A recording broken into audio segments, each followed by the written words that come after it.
हर हर महादेव। तो भैया हम गांधीधाम से निकले मुंद्रा जाने के लिए, मुंद्रा पोर्ट। जी हाँ, वही अडानी वाला मुंद्रा पोर्ट, जिसको अडानी पोर्ट भी कहते हैं। तो अडानी साहब ने पूरा ही जमा रखा है वहाँ पे।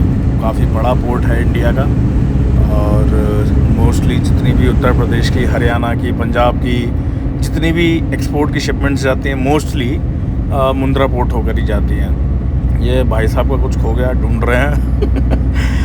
तो जी, ये जो यहाँ पर ज़मीन है ना, ज़्यादातर बंजर है, पर पता नहीं यहाँ कुछ स्पेशल इन्होंने करके कुछ उगा रखा है। ये क्या है मुझे भी नहीं पता।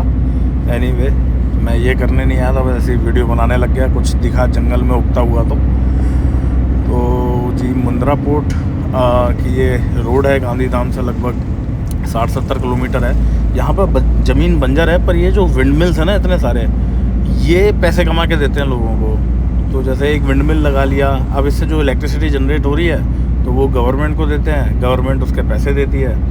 और हवा काफ़ी चलती है यहाँ, क्योंकि समुद्र का इलाका है। तो ये अच्छा तरीका है कमाने का।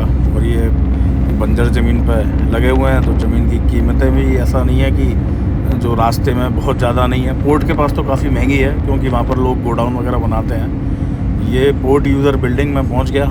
यहीं पर सारे कमिश्नर और ऑफिस का पूरा सेटअप है, यहीं से सारी चीज़ें कंट्रोल होती हैं। कस्टम ऑफिस है ये मुंद्रा का। मेरी भी एक शिपमेंट जा रही थी, उसी का कुछ काम था। यार मैं आज आया था यहाँ अडानी पोर्ट पे मुंद्रा, और यहाँ के कस्टम ऑफिस के सामने हूँ। ये मेरे पीछे रहा कस्टम ऑफिस, यहाँ पर सारे ऑफिसर्स वगैरह सब बैठते हैं कस्टम। ये है कस्टम ऑफिस के अंदर से बिल्डिंग। ये 20-20 फीटर के कंटेनर जा रहे हैं, इसी में चावल जाते हैं हमारे।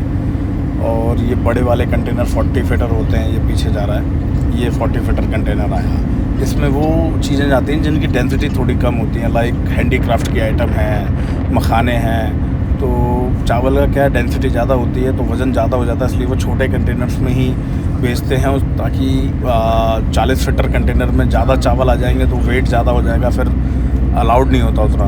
ये टैंकर्स हैं बड़े बड़े, ये हिंदुस्तान पेट्रोलियम के टैंकर्स हैं, जिसमें कच्चा तेल वगैरह आकर यहाँ स्टोर होता है, फिर यहाँ से रिफाइनरी जाता है। तो काफ़ी बड़ा पोर्ट है, बहुत बड़ा पोर्ट है। अंदर जाने के लिए परमिशन लगती है।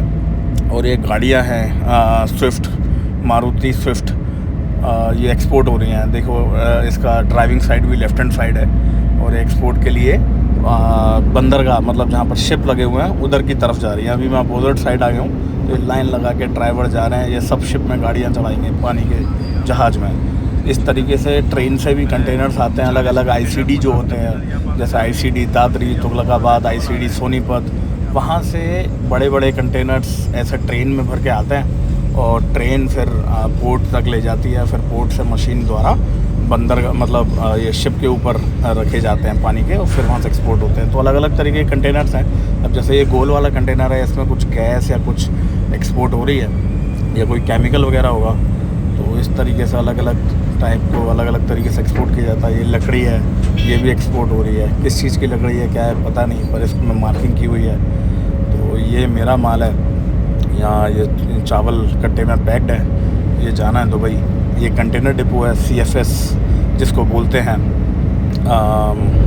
कंटेनर फ्रेट स्टेशन बोलते हैं। तो वहाँ पर ये माल रखा जाता है। अब जैसे माल को जब रखने के बाद जब कस्टम क्लियरेंस हो जाता है, तो ये जो कंटेनर्स हैं इसके अंदर भर देते हैं। अब ये भरने के बाद ये मशीन उठा के इनको सेट कर देती है। फिर जब वेसल की डेट होती है, तो ये यहाँ से उठा के ट्रक में ले जाते हैं शिप तक, और फिर शिप में लोड करते हैं इसी तरीके से। अब जैसे ये खाली कंटेनर आया, इन्होंने अभी यहाँ रख लिया, बाद में इसको स्टफ़ करेंगे, भरेंगे, फिर ट्रक में डाल के शिप तक ले जाएंगे। यहाँ से CFS है, और इसी तरीके से चलता है।